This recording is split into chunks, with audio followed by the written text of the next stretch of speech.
Olá, meu nome é Ingrid Matos. Hoje nós falaremos sobre as bases e critérios de classificação das ordens do Sistema Brasileiro de Classificação do Solo, que é o CBICS.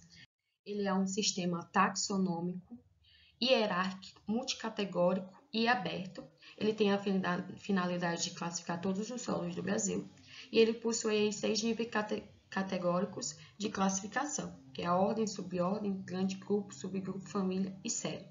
Atualmente ele está na sua 5ª edição. Então, ele é taxonômico porque ele vai identificar e classificar os solos. Ele é hierárquico porque ele tem uma importância nos níveis de classificação. Ele é multicategórico porque ele possui classes e subclasses. E ele é aberto porque ele é passível de modificações. Então, aqui nós temos as 6 chaves de classificação, onde a primeira é a ordem, e essa ordem ela possui 13 classes, que elas são passíveis de ser identificadas em campo pelas suas características morfológicas através dos processos dominantes que aconteceram naquele solo.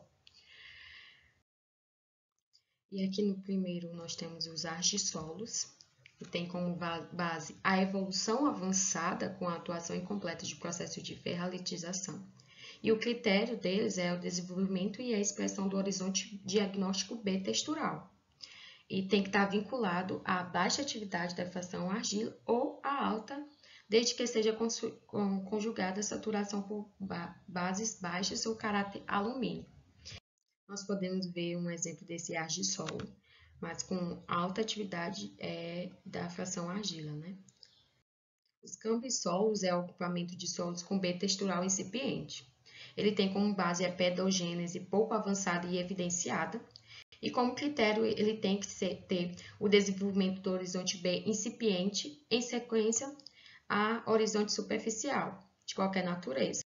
Aqui nós temos um exemplo bem nítido desses cambissolos, pelo B textural incipiente. Já para os chernossolos, eles têm que ter aí um horizonte A chernozêmico preto rico em bases. Então, a base dele é a evolução não muito avançada, segundo a atuação expressiva do processo de bissalização. E para o critério, ele tem que ter um desenvolvimento de horizonte superficial diagnóstico achernozêmico, seguido de horizonte C, desde que esse seja cálcico, petrocálcico ou carbonático, ou conjugado com horizonte B textural ou B incipiente. Nós temos aqui um exemplo de chernossolo, nós podemos ver as características de um achernozêmico preto e rico em bases. E as podossolos, nós temos o horizonte B espódico, onde a base é a atuação do processo de podisolização com eluviação de materiais compostos, como matéria orgânica umificada e alumínio. E como critério, nós temos o desenvolvimento do horizonte diagnóstico B espódico em sequência do horizonte E álbico ou não.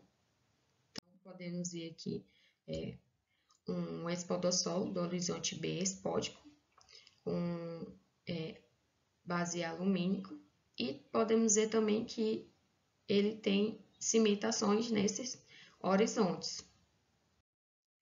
Para os gleissolos, o grupamento de solos com expressiva gleisação, que tem como base aqui a forte gleisação, a redução de compostos de ferro em presença de matéria orgânica ou sem alteração de oxidação. E como critério, nós temos a preponderância e a profundidade de manifestação desses atributos, evidenciando a gleisação conjunta. Então, nesse exemplo desses gleissolos aqui, nós podemos ver nitidamente o que aconteceu, que foi a oxidação desse solo. Para os latossolos, os solos devem possuir horizonte B latossólido. Então, a base desse latossolo são a evolução muito avançada, com atuação expressiva na latolização, que é a ferrolitização, e resultando aí na intemperização intensa. Para o critério desses latossolos, o desenvolvimento de horizonte diagnóstico B latossólico em sequência a qualquer tipo de A, e quase nulo ou pouco acentuado, aumentando o teor de argila de A para B. Então, podemos ver aqui, pouco acentuado nesse exemplo do latossolo, horizonte B latossólico. Para os luvissolos, Nós temos a base aí da evolução segundo a atuação do processo de bisalização. Então, é a produção de óxido de ferro e a mobilização de argila para a parte mais superficial. Então, como critério desses luvissolos, tem-se o desenvolvimento, que é a expressão do horizonte diagnóstico B textural, com alta atividade na fração argila e alta saturação por base, em sequência do horizonte A e E. Aqui nós temos essa atividade, alta atividade dessa argila. É um exemplo desse luvissolo. Para os neossolos, nós temos o grupamento de solos pouco evoluídos, sem horizonte B diagnóstico definido. Os solos em vias de formação, seja pela reduzida atuação dos processos pedogênicos, seja pelas características inerentes do material originado daquele solo. Então, como critérios de neossolos, tem-se a insuficiência da expressão dos atributos diagnósticos, que caracterizam diversos processos de formação. Então, nesse exemplo, nós podemos ver que não tem uma característica nítida desses processos desse solo. Para os nitossolos, temos o horizonte B nítido. Então, a base desse nitossolo é a avançada evolução pedogenética pela atuação de ferralitização. Então, originando composições caliníticas, oxídicas ou virtualmente cauliníticas. Então, como critério para ser um nitossolo, ele tem que ter uma expressão de horizonte B nítido, em sequência a qualquer tipo de horizonte A, com pequeno gradiente textural, porém apresentando estrutura de blocos subangulares ou angulares. Nós podemos aqui ver um exemplo de um nitossolo vermelho e o horizonte B bem nítido. Para os organossolos, o grupamento de solos orgânicos, então a base dele é a preponderância dos atributos constituintes orgânicos. E o critério é que eles tenham um desenvolvimento de horizonte ístico em condições de saturação por água, permanente ou periódica. Podemos ver aqui um exemplo do organossolos, bem nítido também o agrupamento de solos orgânicos, dá para perceber. Para os planossolos, a base é a desargilização vigorosa da parte mais superficial e o acúmulo dessa argila no horizonte subsuperficial.